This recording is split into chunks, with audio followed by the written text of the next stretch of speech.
কিছু জিনিস পাচ্ছি খুব সুন্দর গোছানো অর্গানাইজ পড়াশোনা, লাল নীল কলমের নোট, প্রতিদিন রুটিন ওয়াইজ পড়া, সকাল উঠে চা খাওয়া, স্ট্রেচিং করা, এই করা ওই করা, লাইক খুব প্রিটি বিউটিফুল একটা থিং, ভেরি অর্গানাইজ লাইফ। আর কিছু জিনিস আছে হলো নোংরা জঘন্য জিনিসপাতি। টেবিলে বসছি, বসতে বসতে বসতে বসতে একটা পর্যায়ে পা ঝিঞ্জি লাগে গেছে, তারপরেও বসেছিলাম, তারপরেও পড়ে গেছি। এন্ড এট সাম পয়েন্ট মাথার দুইটা সাইড মাইগ্রেনে বাস্ট হয়ে গেছে। যখন মাইগ্রেন শুরু হয়েছে তারপর থেকে আরো 30 মিনিট পড়ছি।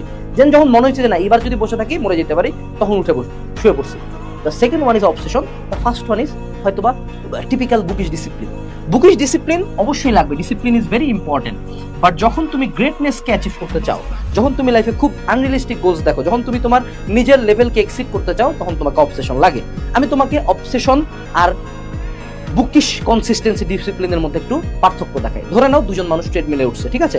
একজন শুরু থেকে খুব রিদম মেইনটেইন করে, মনে করো ম্যারাথন রানার ট্রেনিং করে গেছে, ওয়াকিং শুজ, হ্যান ত্যান, ও মাই গড, ফিটনেস ট্র্যাকার, পানির বটল, অনেক কিছু। হ্যাঁ, আরেকজন গেছে এত বড় একটা বোতলে চিনির পানি মিশা। হ্যাঁ, এবার দৌড়াচ্ছে। দ্বিতীয় জন কিন্তু কানের মধ্যে হেডফোন লাগে, দুনিয়াতেই নাই।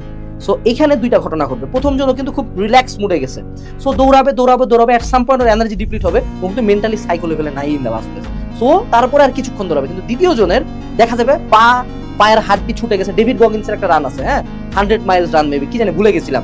ওর একটা রান আছে যেখানে দৌড়াইতে দৌড়াইতে ওর পায়ের প্রত্যেকটা হাড্ডি ভাঙে যায়।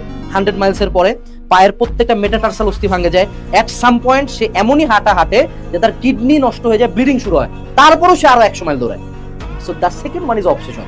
আমি বলতেছি না তুমি ডেভিড গগিন্স লেভেলের সাইকো হও, আমি ওইটা প্রমোট করতেছি না, বাট আমি তোমাকে দ্য মেন্টালিটি বুঝাচ্ছি।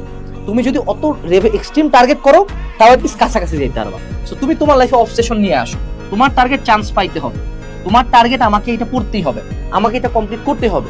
তোমরা এতটা সফট, এই জেনারেশনটা এত সফট, বিশেষ করে অন্যান্য প্রতিবাদের ক্ষেত্রে তোমরা সফট না, কিন্তু নিজের বেলা যখন পরিশ্রম করতে হয় তখন আমি সফট হয়ে যাই। সো আমাকে অবসেশন জিনিসটা আমার লাইফে কাল্টিভেট করতে হবে।